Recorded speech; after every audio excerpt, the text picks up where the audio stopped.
250 लोगों की जानें गई होंगी अब तक।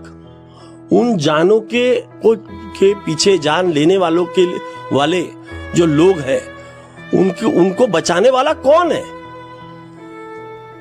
उनको संरक्षण कौन दे रहा है? क्यों सरकार ये पता नहीं कर रही है कि ये भैया ये पर्पस से आया हुआ जो थ्रेड है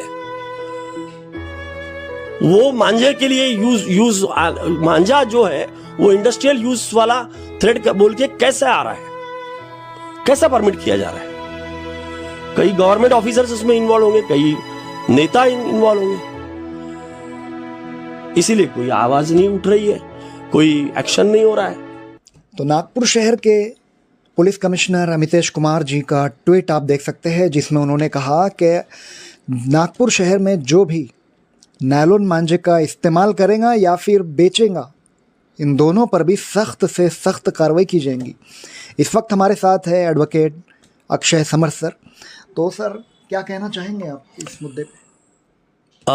कदम तो सही है पर उसका इम्प्लीमेंटेशन बिल्कुल भी होता हुआ दिख नहीं रहा है। और ये करीबन 2016 में नेशनल ग्रीन ट्रिब्यूनल ने इस जो चाइनीज़ मांझा बोलते हैं या फिर नायलॉन मांझा बोलते हैं, और कुछ लोग इसको बरेली का मांझा करके भी इसको बेचते हैं, तो ये धड़ल्ले से बैन होने के बावजूद भी ये बिक रहा है। अब बैन होने के बावजूद ये आ कहाँ से रहा है? ये चाइना से इंपोर्ट होके आता था। तो अगर ये इंडिया में बन रहा है तो सरकार की जिम्मेदारी है कि जो बना रहा है उसे पकड़ा जाए। दूसरा, अगर ये बाहर से आ रहा है तो वो रोकने की जिम्मेदारी सरकार की है। परंतु इसमें बात ऐसी पता चली है कि ये जो पहले मांझा के नाम से आता था, जिसके ऊपर एनजीटी ने बैन लगाने की वजह से उसे पूरी तरह से जो बैन कर दिया गया, उसका इंपोर्ट बंद हो गया। अब उसे nylon thread for industrial use के नाम से चाइना से इंपोर्ट करके कुछ बदमाश लोग, अब उन्हें बदमाशी कहा जाएगा क्योंकि जब जो चीज़ हमारे यहाँ पे देश में बैन हो चुकी है उसे कोई और नाम देके किसी लीगल उसका टर्म बदल के उसका यूज़ जो है वो मांझे में के रूप में किया जा रहा है। और हर शहर में ये धड़ल्ले से बिक रहा है और हर शहर में इससे मौतें हो रही है, कई लोग इंजोर हो रहे हैं। जो सड़क के ऊपर चलने वाले लोग हैं उनको जान का खतरा सदा बना रहता है।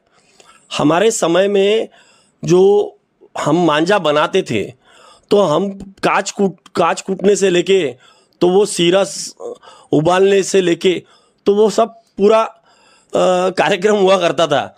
और एक साल में कई रील हम लोग मांझा अलग अलग हर दो दो तीन तीन दिन में मांझा बनाते थे।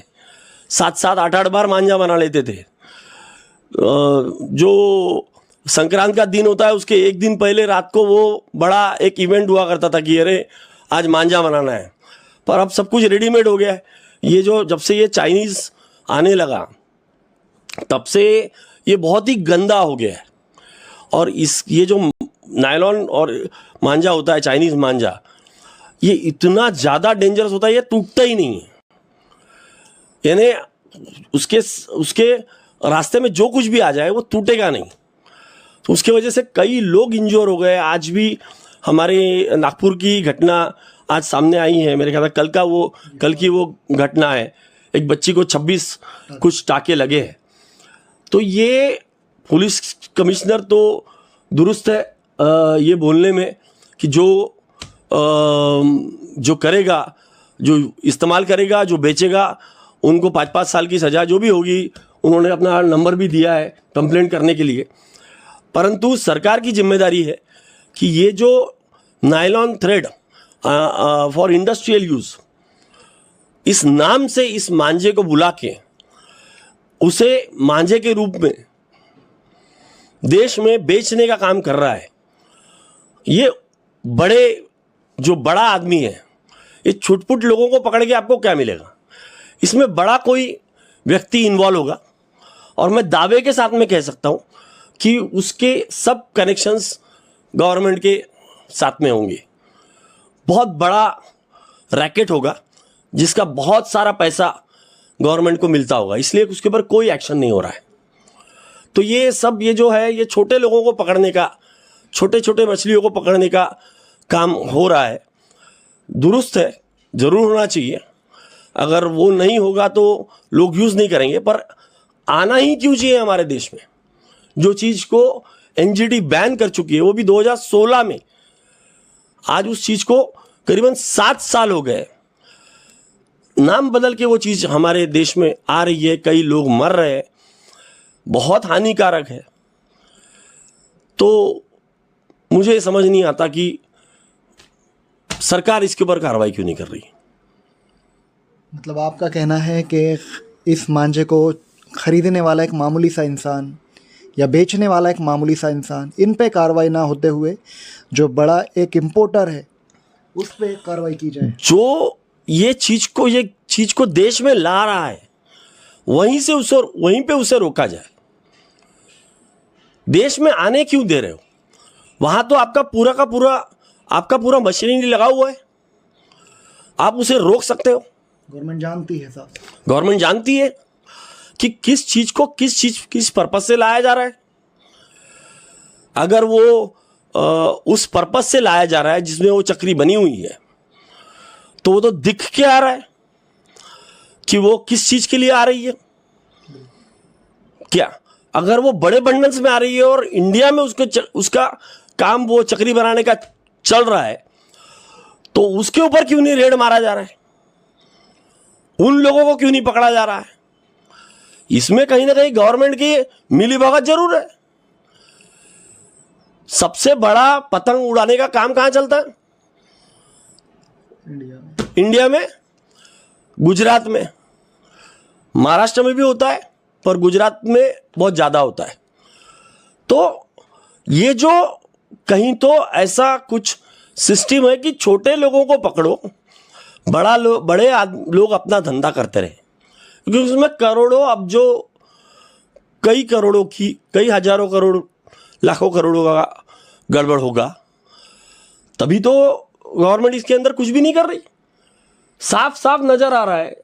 अगर गवर्नमेंट का इंटेंशन हो तो एक सुई भी हमारे देश में बाहर से इंपोर्ट के रास्ते नहीं आ सकती। अगर हमने बैन किया है तो वो नहीं आएंगी, पर उसको आने के लिए जो बाईपास रूट इस्तेमाल किया जा रहा है, nylon thread for industrial use, industrial purpose, ये बोल के उसको मांझा लाने का और उसको देश भर में ऐसा सर्कुलेट करने का, क्योंकि जहां से आ रहा है वहां पे पूरे देश में फैल रहा भी है, पूरे देश में उसकी सप्लाई हो रहा है, कंसाइनमेंट्स जा रहे हैं, ट्रांसपोर्ट हो रहा है ना। तो ये तो कोई ऐसा तो नहीं है, ये बहुत बड़ा रैकेट है, बहुत बड़ा ये बहुत बड़ी इंडस्ट्री है, ये हजारों करोड़ रुपए की इंडस्ट्री है। कौन इसके पीछे है? इसमें कई हजारों लोगों की, कई 100 लोगों की जानें गई होंगी अब तक। उन जानों के पीछे, जान लेने वाले जो लोग हैं, उनको बचाने वाला कौन है? उनको संरक्षण कौन दे रहा है? क्यों सरकार ये पता नहीं कर रही है कि ये भैया, ये पर्पस से आया हुआ जो थ्रेड है वो मांझे के लिए मांझा जो है वो इंडस्ट्रियल यूज वाला थ्रेड का बोल के कैसे आ रहा है, कैसा परमिट किया जा रहा है? कई गवर्नमेंट ऑफिसर्स इसमें इन्वॉल्व होंगे, कई नेता इन्वॉल्व होंगे, इसीलिए कोई आवाज नहीं उठ रही है, कोई एक्शन नहीं हो रहा है। जो लेने वाले हैं, जो बच्चे खरीद लेते हैं, उनके ऊपर एक्शन होगा। दुरुस्त है, वो भी एक्शन होना चाहिए।